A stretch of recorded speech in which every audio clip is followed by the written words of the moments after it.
Hello and welcome back to the Toffee Blues YouTube channel, your source for all things Everton. My name's Thomas. We're bringing you a bit of a different video on the channel today, less of the transfer rumours and the news. We're going to talk about more how they're going to kind of fit into the squad. And of course, I'm not any kind of tactician or anything, so we've brought in a very special guest for some of our older viewers. You might recognise the man that's next to me on the screen here, David Hughes, of course. Joining us today, going to be talking about his new article that is live on the Liverpool Echo, so definitely check it out after this video, or maybe even during, because we're going to reference it kind of as we go. He's going to talk to us more about how we're going to kind of fit in kind of the flurry of activity we've had. Allan is the only one that's been officially confirmed. Doucoure, we're expecting that might be confirmed today, but we're not too certain. And then Rodriguez, I'm sure, might be completed by the end of this week, but at the end of the day, we don't actually know. It is all just speculation. But Allan's the only one completed. We're hoping Doucoure and Hammers are going to be in soon. So, David, thanks for coming on. How are you doing today? Yeah, I'm not too bad, mate. Yeah, bit of a blast for the past from me, but yeah, it's nice to come on again and obviously speak to yourself as well. Yeah, well, we're very glad to have you back on because, I mean, I could talk about bits about tactics. I don't think my football manager qualifications really qualify me to talk about it that much, though. So, as I mentioned, we're going to reference David's article quite a bit today. We're going to kind of go through the players, talk about where they might fit in, because obviously Ancelotti took one look at this Everton team and decided, you know what, we need a completely new centre midfield. He wasn't messing around. So we're going to have to kind of decide how they're all going to fit in. So we'll kind of start with Allan, and kind of a point that was in your article, and because I spoke to Richard Hall as well from Football Italia, and he mentioned this as well. While he was at Napoli, we saw kind of two very different Allans that he used kind of different attributes at different times. Under Maurizio Sarri, kind of fit into that 4-3-3. But when Ancelotti came in, he fit more into a 4-4-2. Could you kind of just talk a bit more about the different kind of attributes that he had to use in those two kind of systems? Yeah, so you summarised it quite well. Obviously, at Sarri, it was like a like a 4-3-3 where he was playing almost like an 8. I didn't do too bad. You know, obviously there was a little bit more output and freedom in terms of going into the opposition's half, and thought it was interesting in that 17-18 season.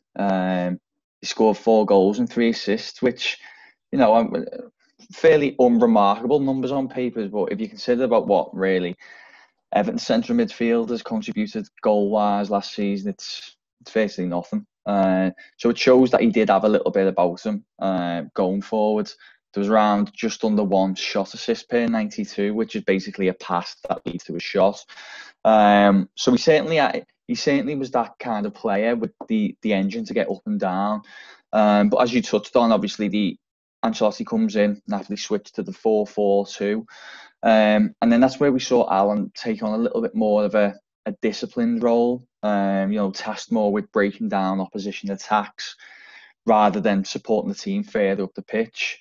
And I just think with what Everton need at the moment, you know, if you think about how poor they looked defensively with the likes of Gomez and Davis in there last season, certainly the latter stages, just to have some of that kind of solidity that I feel like every midfield really needs, especially in the system they're playing 4-4-2, but they haven't really had it since Idrissa Gueye obviously moved on last summer, and we were hoping Gabaman was going to be that player, and eventually maybe he will, but I just think Allan will come in and just bring some of that solidity in there.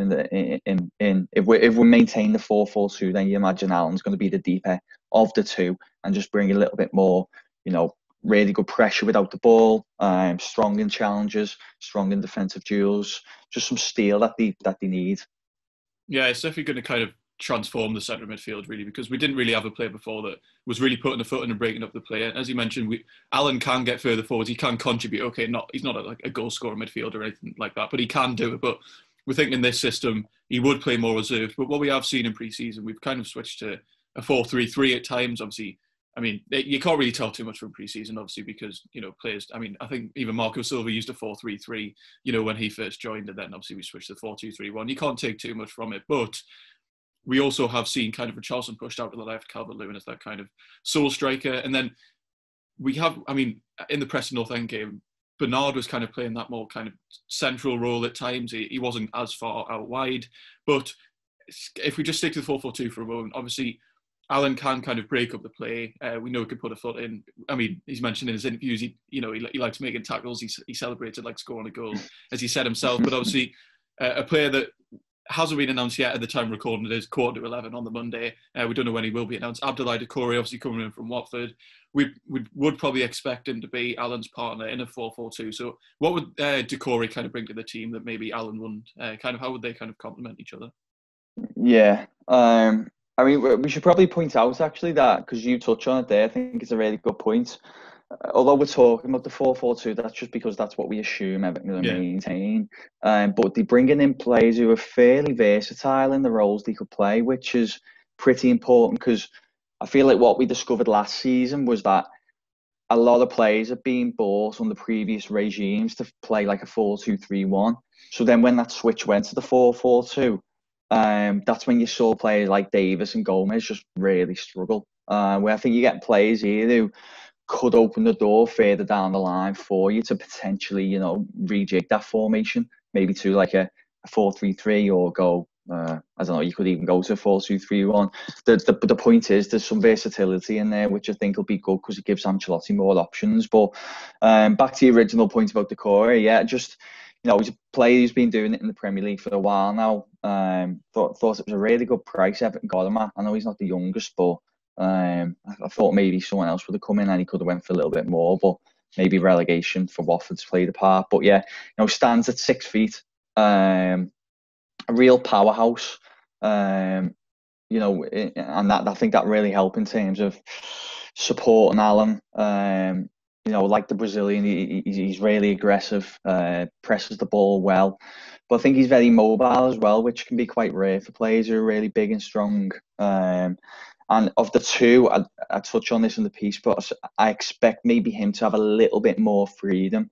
I put in a dual map on the piece, and you can see that he's kind of engaging in different areas of the pitch rather than being, really stuck into that centre circle. So you may see him doing a little bit more in other areas, and also he's a fantastic ball carrier as well, which I keep talking about the things Everton didn't have last year. I felt like they didn't have a lot.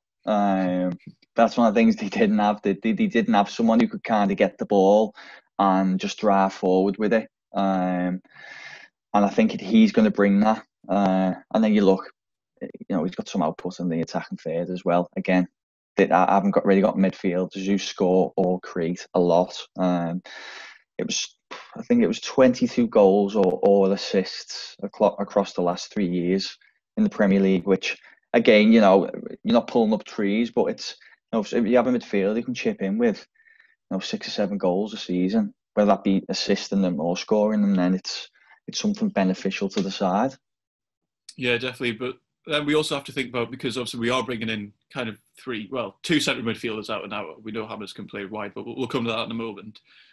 We do still have Sigurdsson, Delph, Gbamin, Gomez, Davies. We now all of a sudden have a lot of centre midfielders. And it's interesting now because all of a sudden maybe Doucoure or Allan gets injured, one drops out. They don't really have kind of that immediate deputy, because we know Gbamin isn't coming straight into the side. He's been injured for a year. He's not going to be ready to play football. But kind of who do you then bring in? Because you'd think Gomez would be like the most favoured centre midfielder, but he doesn't kind of perform in that similar role to Doucoure kind of at all, or Allan really. He's much more kind of trying to play progressive passes, even though, he definitely struggled with that kind of since his injury, since the restart football. But who would you say kind of comes in if one of them gets injured, but what kind of comes next really in that kind of role? In theory, we know Ancelotti, he could kind of be flexible tactically. He could change to kind of complement the players he has, but we don't really have anyone to kind of come in now to kind of play that role. No, I think you hit the nail on the head with your last kind of few words there. We don't really have anyone who does that. I think that's why they struggled so much last season. I've spoke a lot about Gomez, and I think people think I have a vendetta against him. I definitely don't.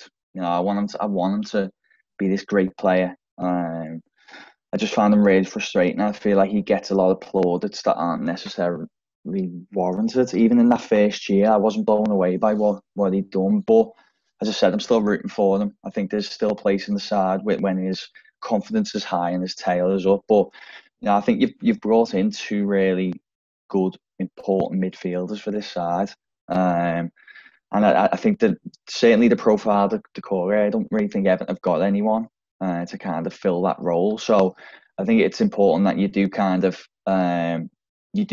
keep him fit. I think once Gbamin comes in, and hopefully is the player that Everton bought, and he hasn't lost anything, then you're probably looking at if you stay in the 4-4-2, you're probably looking at a bit of a rotation between those three for the two positions. Maybe you'd have Gabam and then being the deeper midfielder, what kind of we expect Allan to be initially. Then you could even see Allan potentially going and playing like the Doucoure type role, because he can do it. So you probably just see a rotation between that three, which I think is perfect. A little bit of cover for the two positions, having three players who can play there. We know we've learned that the lesson the hard way, that injuries and suspensions tend to plague seasons. So just having three players who can play there when Cabaman's fit, of course, three players who can play there efficiently will set Everton up for a good campaign, hopefully. Yeah, and kind of in Ancelotti's kind of early days at Real Madrid anyway, I mean, he wasn't there for too long, but he did kind of start out with that 4-3-3, which worked a lot for the player that we haven't mentioned yet, of course, James Rodriguez. It seems like the one that's maybe furthest away from completion, but it doesn't seem that far. But obviously that was a midfield with Toni Kroos and Modric at the end of the day. We don't have those midfielders obviously at Everton, but you really have to think about where James then fits in, because we know he is a natural, more kind of central role. But what you touched on in your article, which I like to speak about now, is kind of, we're not going to reference Liverpool too much, but the Coutinho role that he did play while he was there, kind of coming off the wing more centrally, can you kind of see that happening if we maybe stick to a 4-4-2? Would you expect to see James kind of outright and then come in? Yeah, pretty much. So, yeah, I said I hate using Liverpool players as a reference when we're talking about Everton signings, but I think he's just a really good example. So, Coutinho was officially he was a wide player at Liverpool. But certainly that last season or so, he drifts in. He played on the left, but he's obviously right-footed. So he can kind of come into those central areas where it's a little bit more difficult for opposition players to track you. Him doing that opens up space for wing backs to overlap as well. Something that Everton players will need to do. And yeah, that's how I can see kind of Rodriguez playing. I think he can kind of almost be, I guess, a wide number 10. And hopefully the width will be provided by whoever's going to play as the right back or the right wing back. But yeah, coming in, Rodriguez is obviously left-footed as well, so I think the right suits him perfectly. Chopping in where he can, look to thread through balls or maybe take shots off on goal. He's got a fantastic shot. We've seen plenty of videos of them. So yeah, I just think he's almost perfectly to be like a wide number 10. Which, don't forget as well, in terms of that Everton's kind of right side, there's not a lot of strength there, is there? You've got Theo Walcott. By all means, correct me if you can think of anyone else, but you're probably then looking at putting like maybe Gordon out there or Richarlison, Iwobi. No real natural kind of right-sided attacker. So I feel like playing Rodriguez there also kind of fills that hole a little bit, I guess you could say. Yeah, the club would definitely be looking to kind of recruit in that area, and then I think people were a bit confused when we went in for Rodriguez, but he can play off the right. He's played there a couple of times for Real Madrid, obviously not a lot, because in that 4-3-3, he then kind of got forced out for Isco, I believe, so then he kind of had to find like a new role in that team at Real Madrid anyway, and then he went out onto the right. But he's not, as you mentioned, he's not a traditional right winger because he doesn't have the pace, he doesn't have the kind of like the power to get up and down the line. He does prefer to kind of drift centrally, and the width, as you mentioned, would have to come from fullback. So looking at Everton's fullback now, we have Coleman, who, okay, he's probably improved slightly defensively, but he doesn't get up and down like he used to at all. John Joe Kenny is still a bit of an unknown. Of course, he went to Schalke. He didn't he didn't do much wrong. He didn't do anything crazy. He kind of just had a decent spell at Schalke. But would you now say it's kind of maybe important for Everton to look there next to recruit? I mean, we don't know how much money's left at the end of the day. We are kind of, it's like close to 60 million on these three. Do you think we have the personnel to kind of provide that with the right back, or would you say we kind of need to recruit there now?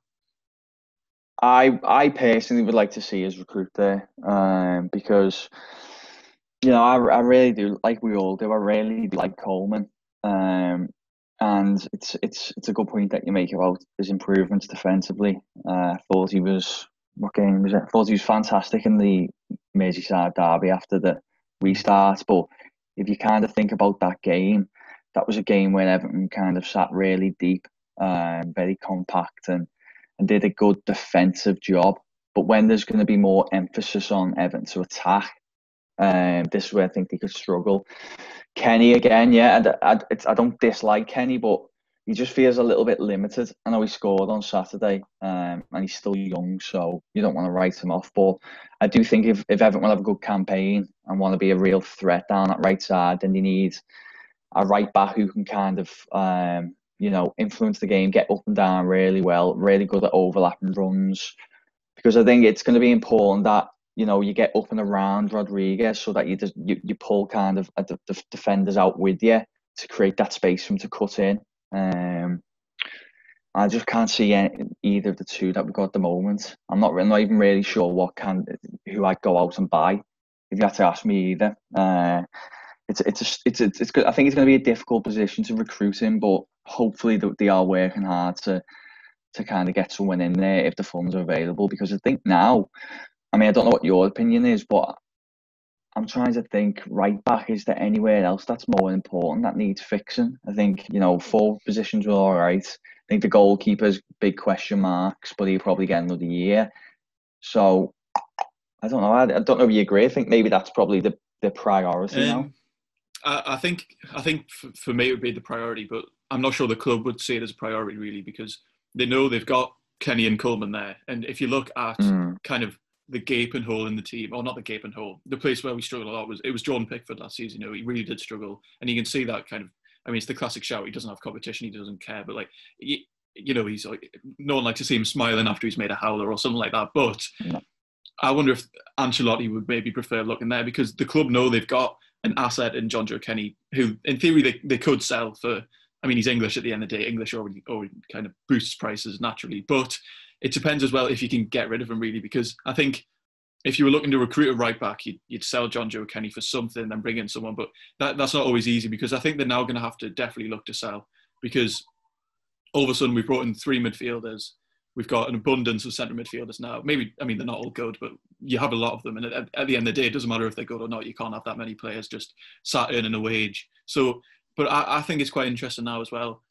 In Ancelotti's system, in that 4-4-2, we almost saw kind of the left midfield role kind of drifted more centrally, and Luca Digne was kind of that like fullback who was getting up and down, but Coleman tucked in. But now with Rodriguez, we're thinking maybe it's almost that right midfield role. So it seems it's almost been a shift. I mean, maybe we could see him off the left, but I think that's unlikely, because we've got a lot of left midfielded players. As you mentioned, we don't have a lot of right.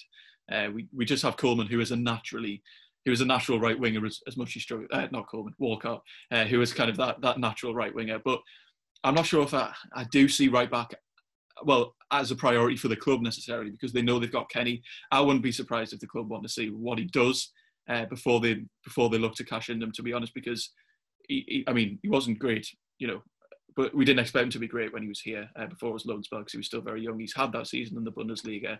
I wonder now if they'll give him time to look what he can do now before selling him. But that's a tricky thing. Do you sell him maybe while his stock is high? Because if he has a poor season, you're getting less money for him next year than you are this year. But it also depends kind of who's interested in him. But do you kind of see the shift now coming tactically? Because, as I mentioned, because that left role, which is traditionally the one which comes more centrally, we saw Bernard do it a couple of times, Gordon did it as well, and all of a sudden we're looking to the right. Do you see that shift maybe happening? Maybe, yeah, potentially. But I wonder if I'm just trying to think about it now. You could potentially see a lot of kind of Rodriguez, maybe not too advanced up the pitch, maybe just halfway in the opposition's half, collecting the ball, and then looking to do diagonals over to Luca Digne, who obviously is the more comfortable going forward of the fullback. So you may still see obviously a game's so fluid. So sometimes people talk about it like it's it's a chess game where you're kind of moving the bit slowly. It's a very fluid game. We know that. But maybe we could kind of see Rodriguez coming, collecting, switching the play where Luca Digne's pushing on in a wide position, collect it, and then swing it into the box. You could maybe then see Rodriguez even, trying to meet the crosses. And in that situation, you probably would see Everton's right back maybe tuck in as we've been watching. So the dynamics of the 4-4-2 may still stay fairly similar. We don't know. We'll have to wait and see. But he's another one, Rodriguez, because you touched on it. Then where there's kind of tendencies to play more central and things. He's another one that it could potentially, formation-wise, we could change again, and he'd be able to adapt to it. You might put him into a more old school number 10 role, and he'd do quite well in it. So he's a really exciting player. The only thing, of course, is there's just these niggling concerns about how many games a season you're going to get out of him. Are you going to get 38 Premier League matches plus some cup games? I don't know. That's my only concern with him at the moment. Yeah, definitely. I've seen people on Twitter say, like, but when James Rodriguez was first linked, everyone's kind of reaction was maybe not. But now all of a sudden it's got this far.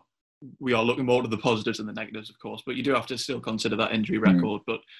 And if he is going to be asked to kind of play that more traditional right midfield role, would that maybe bring more injuries? I mean, this isn't really a question. This is more just me thinking, because he isn't that kind of direct runner down the wing. That's not what he's is best at. He's best at kind of playing those passes.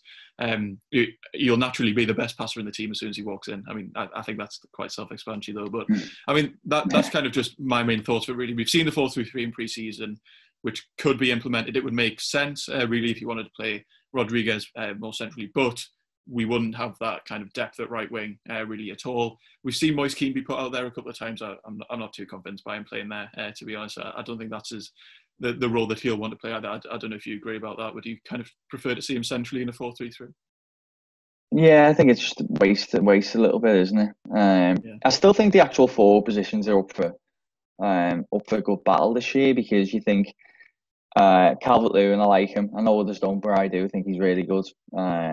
He probably needs to improve his finishing a little bit. But he's still got to go again. He's got to prove himself. I think the only player you're probably saying is a guaranteed start is Richarlison. So I think, Moise Kean can probably be confident that if he has a good run of games, score some goals, he'll probably stay in the side. So yeah, I'm with you. I think, if you're going to play him, you want him to be in that forward position, but he's obviously got to go out and fight for the shirt and get that role. Yeah, definitely. So potentially 4-3-3, potentially 4-4-2. Technically, we won't know, but also you can also switch between it. I mean, we know Ancelotti's happy to change systems from game to game, really. And as you mentioned, we do have players that are quite flexible now. They're not as rigid as they were. I mean, a player like Sigurdsson, it was almost like towards the end of the season, especially in the Sheffield United game, we almost had to switch to that 4-2-3-1 because the centre midfield was being exposed so much and it got the best out of the players. But now with Doucoure, with Allan, potentially Rodriguez, we definitely hope so. You do see a lot more flexibility, and it also, I mean, we saw in the Silva days as well. I mean, we bemoaned Silva so much; he never changed system. It was, I mean, we saw the kind of same lineup, and it was easy to play against. But luckily, with Ancelotti, we've definitely got a man who is happy to change it up, cause different problems for the defences. But that's all from me anyway. I don't suppose you've got anything to add just before we round off the video. No, yeah, I enjoyed the chat, and hopefully, by the time this comes out, or maybe just after, all three will be confirmed, and it won't be a waste of video. Yeah, definitely. We definitely hope they'll be confirmed. I mean, Doucoure might have even been announced while we'll be recording this. We don't actually know, but anyway, thank you very much for coming on. It's been great to have you back. Cheers, Thomas. Nice one, mate. Thank you. And thank you all very much for watching. Check out David's social media. You'll see that article that we've spoken about quite a bit today. Definitely give it a read. Very interesting to see kind of the tactical insight that we might see employed coming into this season. Check out all the Toffee Blue social media as well.